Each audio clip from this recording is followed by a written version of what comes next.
Sommige mensen denken van, oh nee, die is gewoon hard to get. Ja. En dan blijven ze verder doen, maar dat is gewoon heel vaak niet het geval.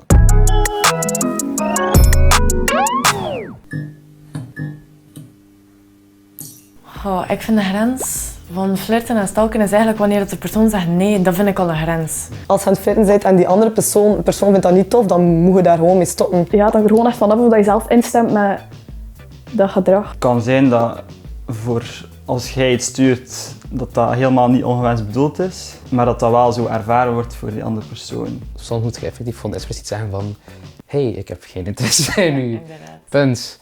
En als ze het dan nog niet inzien, dan zit je met een verloren zaak meestal. Het is vanaf dat je mensen hun grenzen niet respecteert.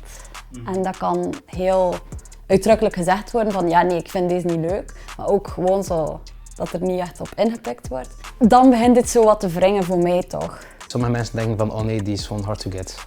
Ja. En dan blijven ze verder doen, maar dat is gewoon heel vaak niet het geval. Ik vind het eigenlijk ongepast worden als bijvoorbeeld als die persoon gaat opmerkingen maken over je uiterlijk bijvoorbeeld. Als ik een foto plaats in mijn bikini en dan zeggen ze wow, die body en al of dit en dat, dan denk ik al zo van ja, so what. Iedereen heeft toch een lichaam. En als ze dan zo direct zo hey yo, let me smash, dan denk ik echt zo van dat is ongewenst. Dat wil ik niet, snap je? Dat is niet waarom dat ik die foto plaats op Instagram. Ik ben wel heel actief op Instagram en ik heb wel een privé-account. En ik heb dat privé-account omdat ik te veel berichten kreeg van mensen die ik niet kende. Die mijn selfies likten, die mij dan zo stuurden van oh, je lekker dingen al. Dus daarom staat dat op privé. Ik heb zo nog nooit echt aan iemand gezegd dat ik van laat mij met rust. Omdat dat meestal, ja ik zeg het, dat ik dat meestal wel laat overkomen van laat mij alsjeblieft met rust, maar ze gewoon niet ja, die letterlijke woorden. Het is zeker niet slecht dat je, als je ergens voor gaat, dat je er wel, dat je wel probeert. Maar als die persoon aangeeft dat dat genoeg is geweest, dan is het wel duidelijk. Je moet niet lief blijven tegen mensen die je ongemakkelijk maken en die constant over je grenzen gaan. Dan mag je ook gewoon zeggen, nee, ik ga je blokkeren en laat mij rust. Als ik iets ongewenst vind, is dat ook gewoon iets in woorden uitgedrukt. Dan is dat ongewenst voor mij. Dan vind ik dat even erg als zo'n dikpik.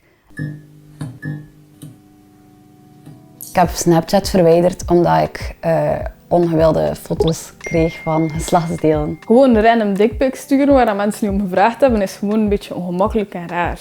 Allee, je kunt geen gesprek aangaan, maar je kunt wel direct naaktfoto's sturen. Een random dickpic krijgen is niet per se persoonlijk. Terwijl iemand die je heel tijd berichten blijft sturen, dat is echt een soort obsessie. Ik vind zo een foto krijgen vind ik eigenlijk erger dan gewoon een berichtje. Persoonlijk niks tegen het sturen van naaktfoto's. Dat is iets, als uw partner en uw partner of de persoon waarmee je gepraat en u daar al twee in toe zijn, doet dat is totaal geen probleem. Maar het is pas heel problematisch, vind ik, wanneer je dat automatisch begint te sturen zonder te vragen aan die persoon of je dat überhaupt wilt. Ik zou dat ook nooit doen met mensen dat ik echt niet persoonlijk ken. Zodat je niet het risico loopt om een Evelien tegen te komen of zo.